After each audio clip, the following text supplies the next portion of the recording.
is the sector and the nation.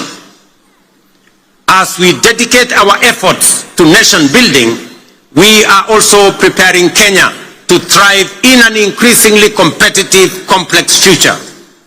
This requires equipping our learners with the knowledge, skills, and mindset necessary to seize opportunities and contribute meaningfully to national development. Guided by bold recommendations from the Presidential Working Party on Education Reform, we are undertaking the most transformational shift of our education system in over 6 decades. We have successfully transitioned to a competence-based education system, moving away from rote learning towards a dynamic, skills-based approach aligned with the 21st century needs and our socio-economic goals. Our next priority is to ensure every school has infrastructure and equipment needed to support both learners and teachers. To support this transition, and respond to the needs of our growing population, we have undertaken the largest teacher recruitment drive since independence, employing 76,000 new teachers over a period of 2 years, and are on course on additional 24,000 teachers by January next year.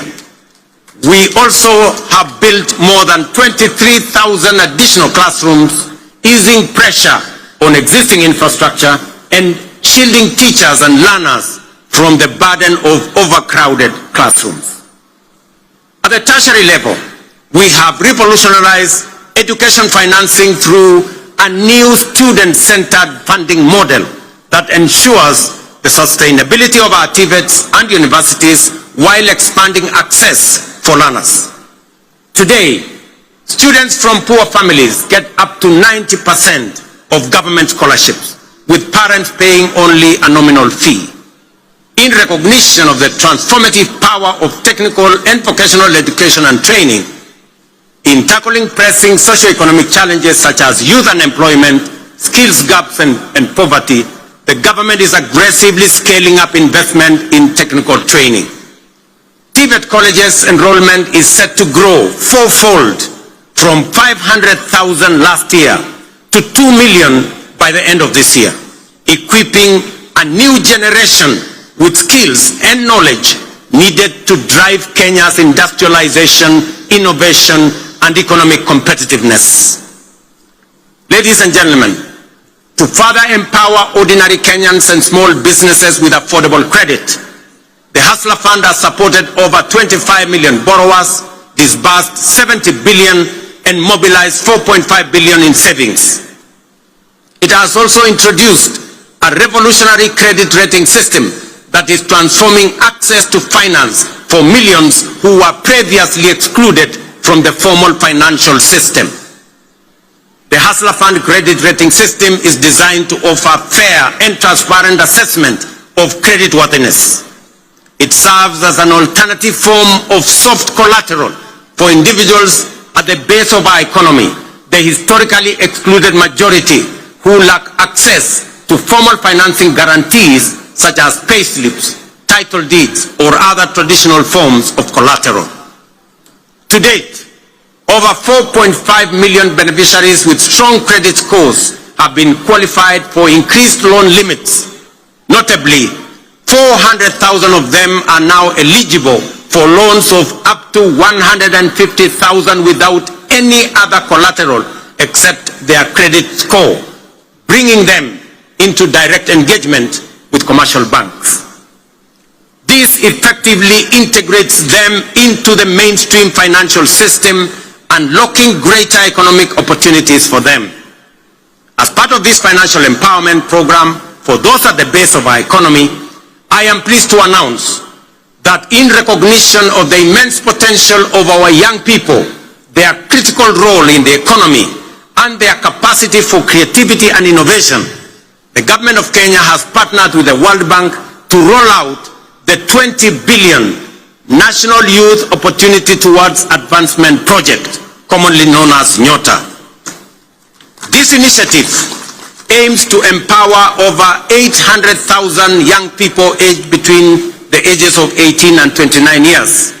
and up to 35 years for those with disabilities by enhancing their employability through skills, training, on-the-job experience, recognition of prior learning, and entrepreneurial development, and the promotion of a savings culture. The Nyota project leverages the Hustler Fund platform and has already attracted over 1 million applicants for its business support component.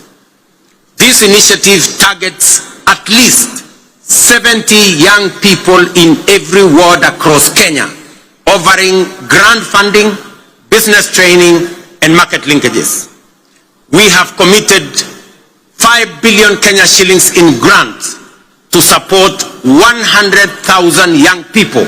Each will receive Kenya 50 shillings grant in seed capital to start their entrepreneurial journey by August this year. I am equally pleased to report to the nation that effective this week, we will commence the nationwide rollout of Climate Works, a bold and ambitious initiative aimed at engaging over 110,000 young people across the 47 counties in meaningful work that strengthens their nation's resilience, beginning with informal settlements. Launched last year in Nairobi, the program has recorded significant success and is now being expanded to the remaining 46 counties. Structured as a social protection program, Climate Works will engage youth to deliver vital public goods, including the construction of roads, the planting of trees, and the improvement of environmental sanitation within their localities. Through Climate Works, we are not just offering a paycheck for today. We are providing financial relief and a bridge to future opportunities, enabling young people to pursue their next steps, whether in launching a business, furthering their education, or stepping into long-term employment. So vijana wa Homabay, mujipange kuanzia next week. Ile ilikuwa inaitwa Kazi Mtaani, sasa itaanza Kenya mzima, na vijana 110,000 watapata nafasi ya kushiriki katika kazi hiyo. Ladies and gentlemen, the blue economy is a central pillar of the bottom-up economic transformation agenda with vast potential for job creation, food security, revenue generation, and rural development. Many nations have leveraged their marine resources for prosperity. It is time for Kenya to do the same. That is why this Madaraka, themed around the blue economy and maritime affairs, is being marked here in Homabay, the bay of endless opportunities. When we speak of unutilized opportunities and untapped potential in the blue economy, Homabay in many ways mirrors the promise of Kenya itself. Kenya has the capacity to become a maritime powerhouse. It is time to act, time to do something bold, ambitious, and transformative with this opportunity. Recognizing this opportunity, the government of Kenya is prioritizing the blue economy as a key frontier for national socio-economic transformation. We are making deliberate and strategic investments in sustainable fisheries across lakes, dams, and oceans. A flagship initiative is the Kabonyo Fisheries and Aquaculture Services and Training Center of Excellence in Nyando. Once operational, it will produce 7 million fingerlings quarterly to restock Lake Victoria and drive research, training, and innovation. The facility will house a Nile Perch Innovation Center, an Aquaculture Resource Center, and the Kenya Fishing School, positioning Kenya as a regional aquaculture leader. Similarly, the Sagana Aquaculture Center is being modernized to serve as a national breeding hub to warm water species like Nile tilapia and African catfish. These initiatives will boost aquaculture productivity, improve nutrition, and expand livelihoods, aligning with Kenya's Vision 2030 and the bottom-up economic transformation agenda to expand fish farming into arid and semi-arid regions.